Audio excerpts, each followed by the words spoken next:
PFI पर कार्रवाई के बाद इंदौर पुलिस के इंटेलिजेंट विंग के प्रमुख रजत सकलेचा ने पीएफआई के कार्यकर्ताओं के खिलाफ लगातार कार्रवाई जारी रखने के संकेत दिए हैं। 70 से 75 कार्यकर्ताओं को चिन्हित किया गया है। बैन लगने के बाद इन कार्यकर्ताओं की भूमिका का जांच करने के लिए इन कार्यकर्ताओं को चिन्हित किया गया है।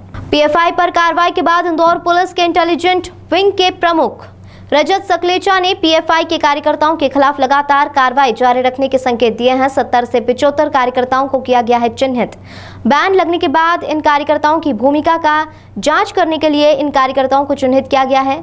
जकात के नाम पर लिया जाता था चंदा। खरगोन दंगे और सीएए, एनआरसी सहित अन्य जगहों पर पीएफआई के कार्यकर्ताओं की भूमिका सामने आई है। एनआईए के द्वारा जिस तरीके से पिछले दिनों कार्रवाई की थी, उसे देखते हुए पीएफआई से जुड़े कुछ लोग अलग अलग क्षेत्रों में जाकर गिरफ्तारी के विरोध में भड़काने का काम कर रहे थे। उसी को देखते हुए अब्दुल सईद, दानिश, यूसुफ और मौलाना नामक कार्यकर्ताओं पर कार्रवाई की गई है। इंदौर पुलिस ने धारा 151 के तहत कार्रवाई की है। पकड़े गए आरोपियों के कैरल कनेक्शन भी खंगालने में पुलिस जुटी है। वहीं जवाहर मार्ग स्थित पीएफआई के कार्यालय पर एहतियात के तौर पर पुलिस लगा दी गई है। जैसा कि सबको विदित है, 22 तारीख को एनआईए के द्वारा कार्रवाई की गई थी, जिसमें कि जो स्टेट फंक्शनरी हैं पीएफआई के, उनके विरुद्ध उनके द्वारा कानूनी कार्रवाई की गई है। तत्पश्चात कल स्थानीय स्तर के जो पीएफआई के कार्यकर्ता हैं और जो संगठन के पदाधिकारी हैं, उनके द्वारा विरोध प्रदर्शन किया जा रहा था अलग अलग जगहों पर, और लोगों को भड़काने का प्रयास किया जा रहा था कि पीएफआई अच्छा काम कर रही है और सरकार उनके विरुद्ध कार्रवाई करके गलत कर रही है। इसी के आधार पर उनके विरुद्ध प्रतिबंधात्मक कार्रवाई कर उन्हें जेल भेजा गया है। तो ये 4 व्यक्ति हैं और कल रात्रि में पीएफआई के ऊपर बैन हुआ है, जिसका स्टेट नोटिफिकेशन भी अभी प्रक्रियारत है। जैसे ही वो हमें प्राप्त होता है, अग्रिम कार्रवाई की जाएगी। सर, कुछ मिला किस तरह से ये लोग तैयार करते थे, किस तरह से इनका पूरा मूवमेंट रहता था, कुछ जानकारी आई?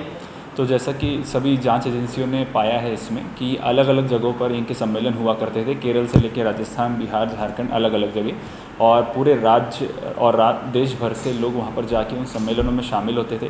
साथ ही ये व्हाट्सएप पर अपने यूट्यूब वीडियोज़ और अलग अलग तरह की भड़कालू चीज़ें भेजा करते थे, जिससे कि लोगों को दुष्प्रेरित किया जा सके और वो राष्ट्र के खिलाफ कार्रवाई कर सके। तो फंड कहाँ से आते हैं?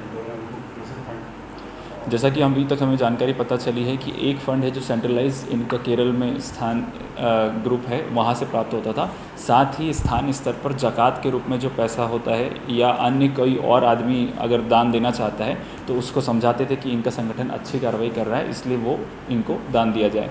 अभी हाल ही में खरगोन के दंगों के समय भी इन्होंने पैसा इकट्ठा किया है, एनआरसी के विरोध प्रदर्शन के समय पैसा इकट्ठा किया है। तो अलग अलग मुद्दों पर इन लोगों ने समय समय पर पैसा इकट्ठा किया।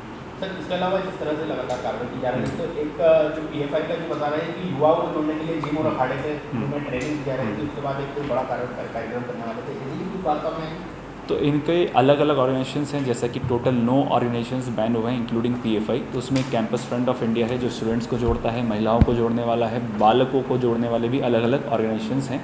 तो इनका अभी जैसे जैसे जांच में पता चलता जाएगा कि ये किस किस तरह से उनको ट्रेन करते थे, क्या सिर्फ पाठ्यक्रम के आधार पर करते थे या शारीरिक क्रियाओं के माध्यम से भी करते थे, ये जाँच में खुल के आएगा। सर, किन लोगों को अभी तक पकड़ा, किस तरह का कामकाज से जुड़े हुए थे ये लोग? तो इसमें एक अब्दुल सईद टेलर हैं जिनके खिलाफ कल 151 की कार्रवाई की गई है। उनकी दर्जी की दुकान है, कोई टाइल्स का बिज़नेस करता है, कोई सीएनसी का बिज़नेस करता है। तो अलग अलग बिज़नेस करने वाले लोग हैं जो पीएफआई से जुड़े हुए थे, जिनको गिरफ्तार कल किया गया है और पूर्व में भी किया गया। कितने लोग हैं अभी, क्योंकि इंदौर में काफ़ी खजराना, आज़ाद नगर, संत नगर लोग, और क्या जानकारी मिली और आगे की किस तरह की कार्रवाई रहेगी?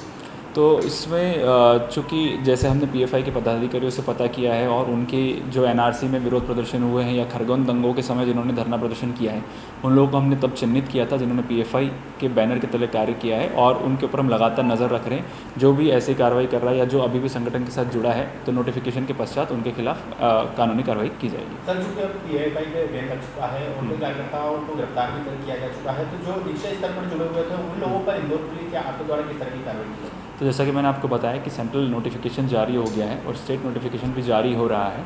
तत्पश्चात जैसा जैसा हम चिन्हित करते हैं, जैसा पाएंगे कि कौन कितने लेवल तक एक्टिव है या आज भी मेंबर है, उसको अकॉर्डिंगली जैसे सिमी के बैन के समय कार्रवाई हुई थी, वैसे की वैसी पीएफआई के बैन के समय भी उन संबंधित कार्यकर्ताओं के खिलाफ कार्रवाई होगी। सर, मोटा मोटा एक आंकड़ा सामने आया कि इतने लोगों को चिन्हित किया हुआ है, लोगों पर कार्रवाई हो सकती है।